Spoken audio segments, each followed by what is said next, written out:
Hello guys and welcome to this video. Good to have you back and welcome to everybody who's here for the first time.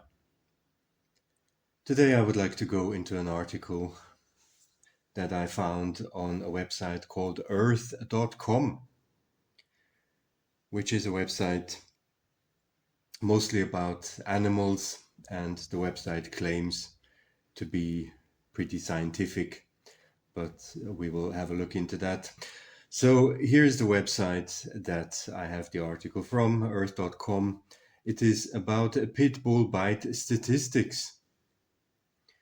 So here's the title of this article. You know, I've been trying actually to understand what is going on in the heads of the Pitbull advocates, and I've been trying that for quite a while now.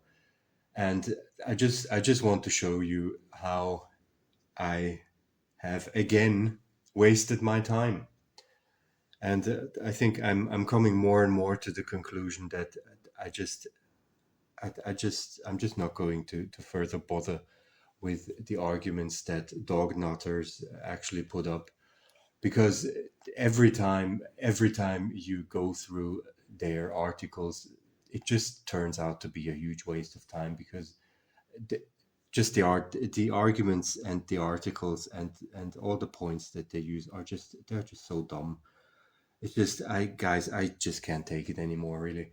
And this is another brilliant example for how utterly brain dead this whole discussion actually is. And I really don't know why I'm actually wasting my time anymore. So let's read through this article quickly, and then let's have a look what all this means, or why it is problematic. Now, Pitbull bite statistics do not always show the full story. Now, you know that I'm into statistics and numbers. I like to kind of get to the bottom of things. So I thought, hey, listen to this. That's probably interesting, because, hey, I'm always open to be corrected. You know, I'm always open to be corrected.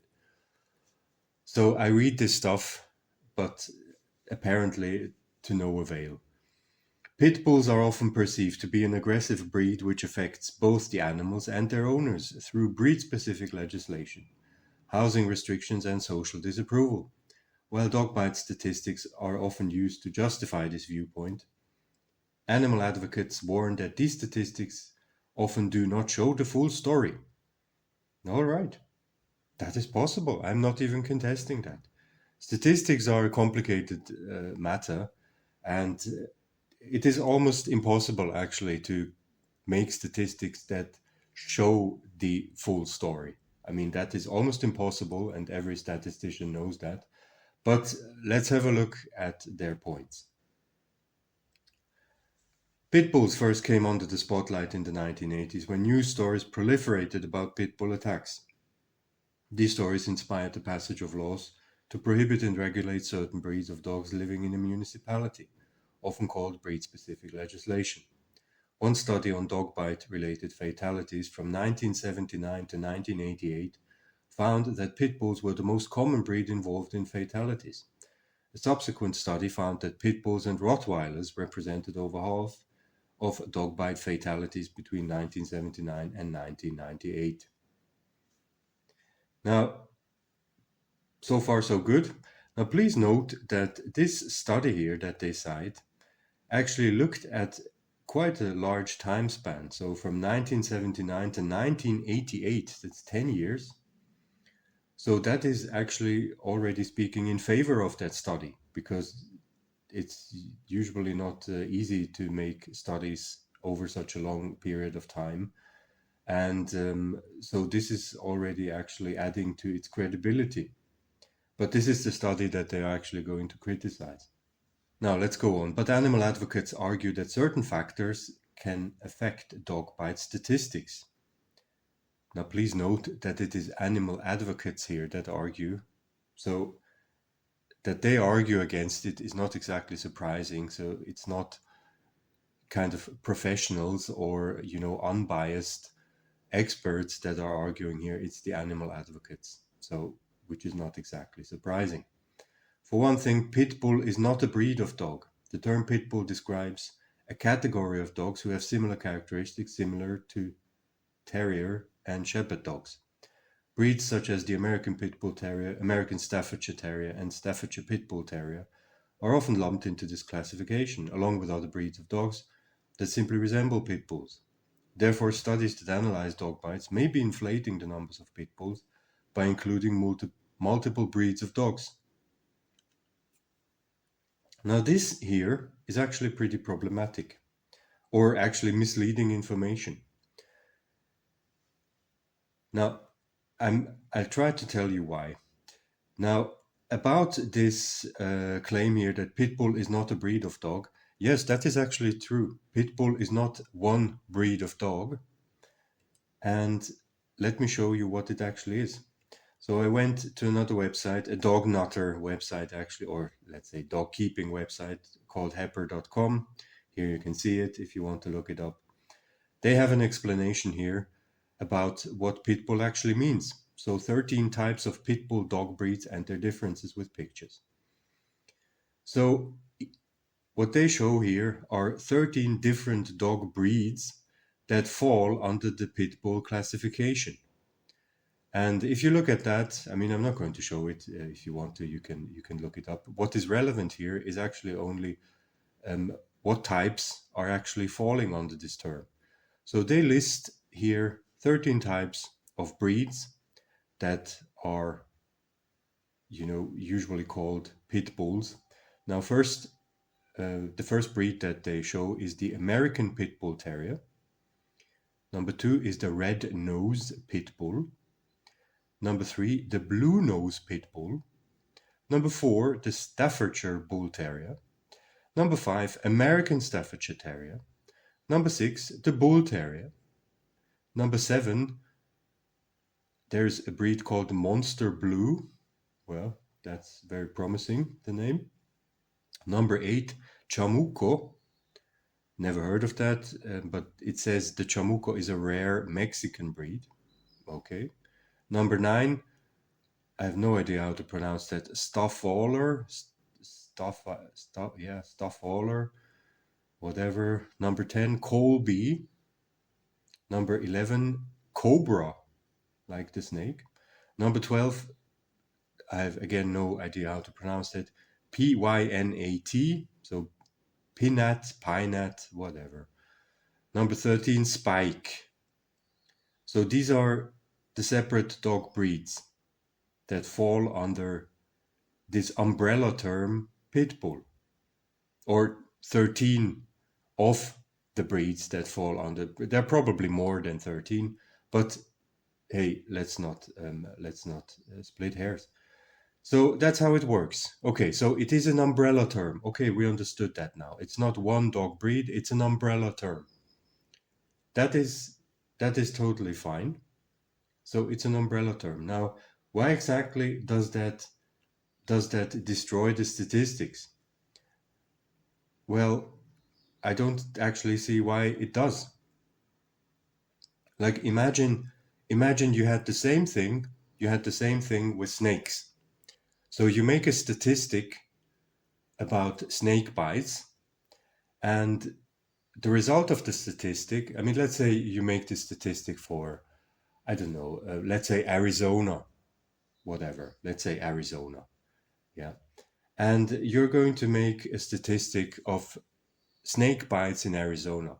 And you see that 60% of all snake bites actually come from rattlesnakes.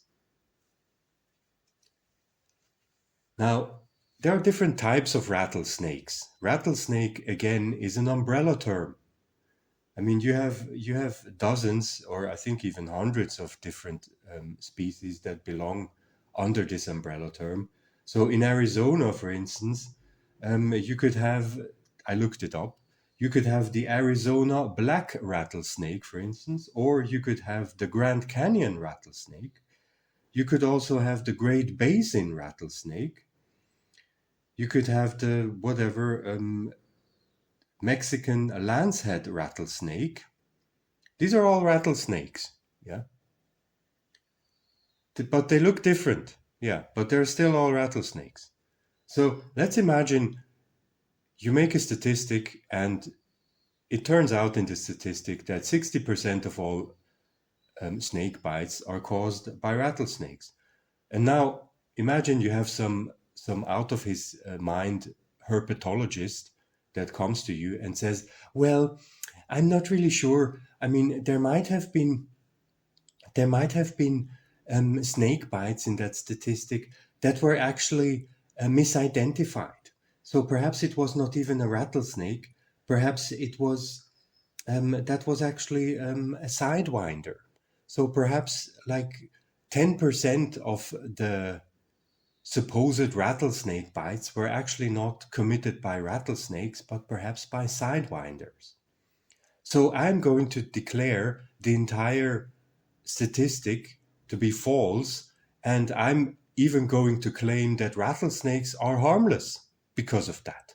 Because, perhaps 10% of the bites were misattributed to rattlesnakes. So that probably means rattlesnakes are just misunderstood. I mean, everybody would just shake his head and just tell him to bugger off, and yeah, that he would just be out of his mind. But that's exactly what happens in the article here. So this is just an extremely stupid strategy to, and it's a very, it's kind of a very transparent strategy that is just like, you really have to be very stupid to actually fall for this. But look, they're just trying to split hairs here about how to name the dogs that actually attack everybody. Like, yeah, you can call it a pit bull, or you can call it by its proper breed name. So then you would have to find out, now, is it actually an American Staffordshire Terrier? Or was it an American Pitbull Terrier? Or was it perhaps a red-nosed Pitbull? Whatever. Who the bloody hell cares? That's like, I mean, that's perhaps interesting, for the experts, like in the snake bites. Then you would have the herpetologist. He would be interested in the question, like, was it now actually a black-tailed rattlesnake, or was it a banded rock rattlesnake, or was it a Durango rock rattlesnake? So this is what kind of an argument is that? Like, this is just splitting hairs about what name you're going to slap on the thing that attacked or mauled you or killed you. So this argument is very, very weak in my opinion. And yet they say American Staffordshire Terrier and Staffordshire Bull Terrier are often lumped into this classification. Yes, they are. And there's nothing wrong about that. Pitbull is an umbrella term for several specific dog breeds. And the American Pit Bull Terrier, as the name already says, is a pit bull. So it falls under this umbrella term. The American Staffordshire Terrier is also a bully breed that falls under the umbrella term of pit bull. And the people, I mean, I'm absolutely sure that the people writing this article, they know exactly that this is the case, but they just write such articles in order to just confuse people who don't really know the facts. And so this argument is just made in bad faith. Ah, good God, really. But all right, now let's go on. Victims and witnesses of dog bites may also inadvertently misidentify the breed of the animal. A study of shelter staff and veterinarians found that the participants over-identified dogs as pit bulls. Only 25 pit bull type breeds were used in the study, yet participants labeled 62 dogs as pit bulls. All right, now that might be true, but you can again just apply the example of the snake bites. Like, if you have some hiker outside, in Arizona, going on a hike, and he's bitten by a snake. And then he actually takes the trouble to have a closer look at the snake, and he sees that thing is rattling its tail. Then the hiker will probably say, okay, I was bitten by a rattlesnake. Now, if this person is not a specialist, then he is probably not going to know what exact type of rattlesnake it's going to be. And that also is just irrelevant. Why would that be so relevant? It was a rattlesnake. So there you go. That does still not just, invalidate all the statistics, and just because it has not been identified as the exact correct species of rattlesnake by this non-specialist, that you would just jump to the conclusion that, probably rattlesnakes are harmless anyway. I mean, it's a non sequitur. Yeah, it's an absolute non sequitur. And these people writing this article, they know exactly that it is. So, I mean, really, how can anybody be so stupid to fall for this nonsense? I really don't know. But all right. Let's go on. Additionally, victims may be more likely to report dog bites from breeds they deem dangerous over less intimidating breeds. A report by the Task Force on Canine Aggression and Human-Canine Interactions states, dog bite statistics are not really statistics, and they do not give an accurate picture of dogs that bite. Invariably, the numbers will show that dogs from popular large breeds are a problem. This should be expected because big dogs can physically do more damage if they do bite, and any popular breed has more individuals that could bite. Now, first of all, let's let that sink in. There is a report by the Task Force on Canine Aggression and Human-Canine Interactions. So just the fact that there is actually a task force necessary on canine aggression should already tell you that canine or dogs are probably not really suited for human society. Like, I've never heard of a task force on guinea pig aggression, or a task force on cat aggression, or, a task force on whatever, gerbil aggression and human gerbil interactions. So, I mean, it is necessary to have task forces on canine aggression, and then you still want to tell me that dogs are a suitable animal to spread in human environments? Well, that should already actually tell you that it's probably a bad idea, but all right. Then this sentence here, dog bite statistics are not really statistics. Now, this is a pretty bold statement. Dog bite statistics are not really statistics. Now, that, of course, is you're making it pretty easy for yourself here, because why do you say they are not really statistics? Well, they're not really statistics because you don't like them.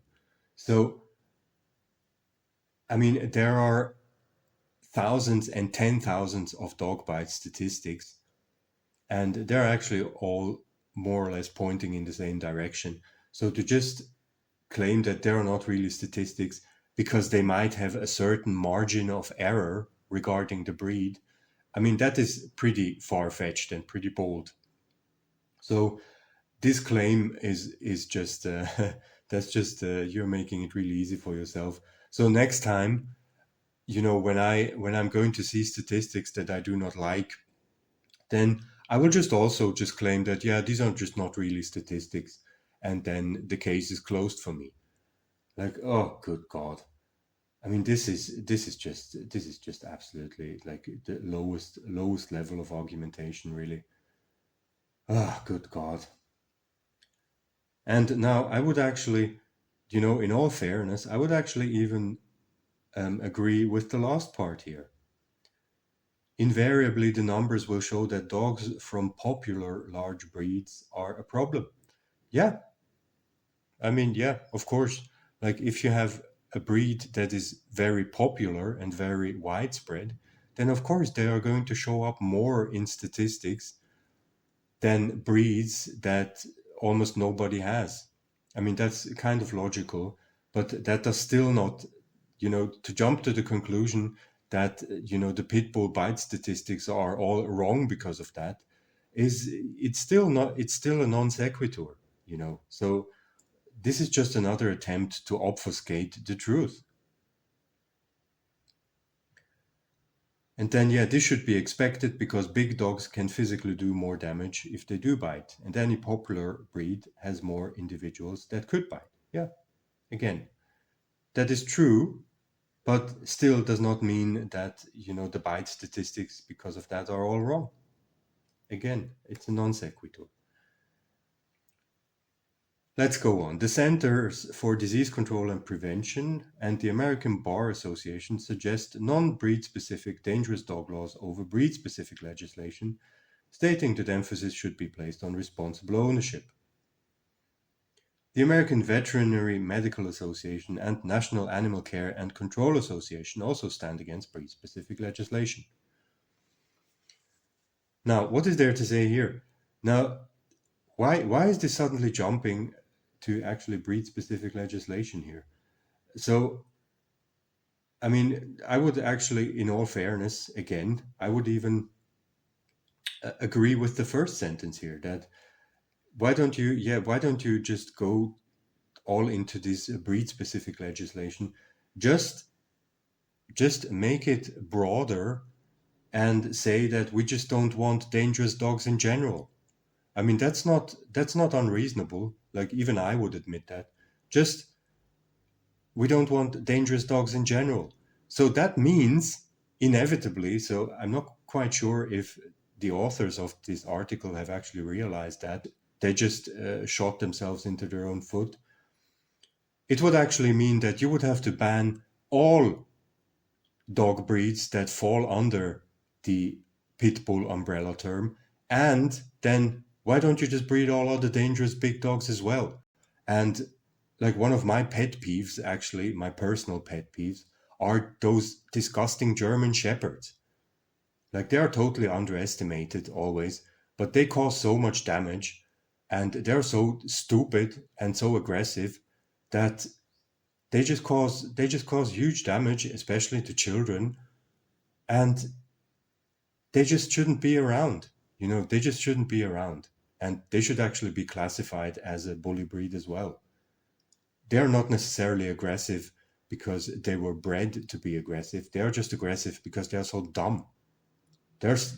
German Shepherds are just so absolutely stupid and absolutely brain dead that they would just attack out of stupidity, which they do all the time. So look, you can get rid of the breed-specific legislation and just replace it with a dangerous dog law, which means that you would probably have to lump 80% of all dogs into that category. So go on. I have nothing against that. Now, the last sentence here, again, the American Veterinary Medical Association and National Animal Care and Control Association. Now, what they say is absolutely irrelevant, because you see on the name already that these are associations which are full of dog nutters and animal rights activists. So these are not unbiased, scientific, probably not very scientifically minded, objective organizations. So of course they are going to stand against breed-specific legislation. They are animal rights activists. So they're going to adapt a point of view which is in favor of the animals and against humans. So what they have to say is actually, in my opinion, absolutely irrelevant. Now, understanding the risk factors associated with dog bites can help identify and prevent dangerous incidents. As the American Society for the Prevention of Cruelty to Animals, now again an animal rights activist group, states, all dogs, including pit bulls, are individuals. Treating them as such, providing them with the care, training, and supervision they require, and judging them by their actions and not by their DNA or their physical appearance is the best way to ensure that dogs and people can continue to share safe and happy lives together. Oh, bloody hell. Now, this is a train wreck. Now, again, American Society for the Prevention of Cruelty to Animals. I really don't care what they have to say. They are a bunch of, you know, animal nutters, deranged, out of their mind animal rights activists. So what they have to say, I really don't care. But anyway, let's listen to it. So all dogs, including pit bulls, are individuals, and etc. They need care, they need training, they need supervision, etc. Now, do you know any other pet that is described in such a way? So they need care, they need training, they need supervision, and you have to go. They need task forces and everything. So just to make sure that they're not going to kill you. Does that really give you the impression that this is an animal that you should bring into human society? Well, I mean, if you are, then I mean, you're just living in La La Land. And you just see how stupid this article is, or actually this statement is, if you just replace the word dogs with the word snakes. Like, just replace it with that and say, all snakes, including rattlesnakes, are individuals. Treating them as such, providing them with the care, training, and supervision they require, and judging them by their actions and not by their DNA or their physical appearance, etc., etc. Do you realize how stupid this is? And such statements are only possible because we have completely anthropomorphized dogs. Like, these animal rights activists, they completely ignore the fact that the dog, is first and foremost 50% predator and then 50% scavenger. That's what dogs are.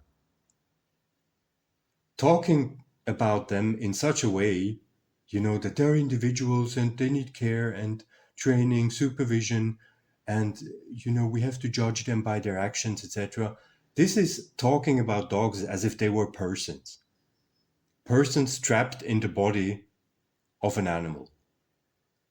And this is just absolutely brain dead. I'm sorry, this is absolutely brain dead and can just be discarded. And the last part here, so people can continue to share safe and happy lives together. Now, I'm not quite sure if you, like, which planet you're living on, but just in the United States, every year there are between 4.5 million and 5 million reported dog attacks, and dozens of people who get killed by dogs. In India, you have around 17 million reported dog attacks every year. Now, is that your image of a safe and happy life together?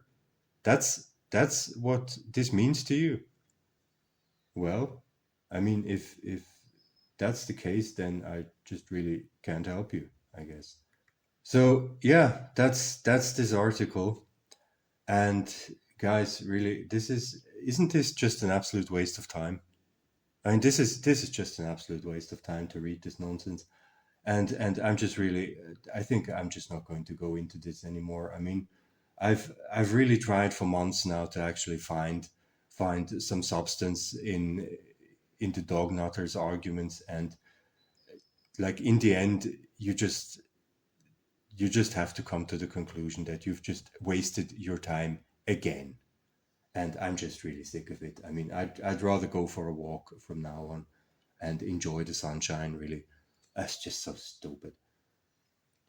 So yeah, here's another so-called expert article for you.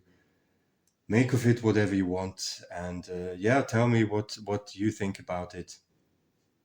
Or I don't know, am I just completely deluded here? So yeah, leave a comment. Tell me what you think, how you see the thing. This is just absolutely puzzling to me. Like, why the amount of energy that these morons are putting into these articles, and then they can't even come up with one single reasonable reasonable argument here is just absolutely stunning. And also, have you noticed actually, Like in the entire article, they're not showing one single number. They're not going into any numbers. So you know how many dog attacks there actually are, how many percent of these attacks are committed by bully breeds, etc. They do not show any numbers. And there's actually a good reason for that. So this is absolutely stupid. I mean, God, what a waste of time, really. So, guys, that's what I wanted to show you. Thanks for listening. Stay away from dogs as usual. They're all assholes. It doesn't really matter what name you're going to slap on them. If it is now Pitbull or American Staffordshire Terrier or Rottweiler or whatever. It doesn't really matter. That's just splitting hairs. So stay away from them. They're all assholes. You take care now and goodbye.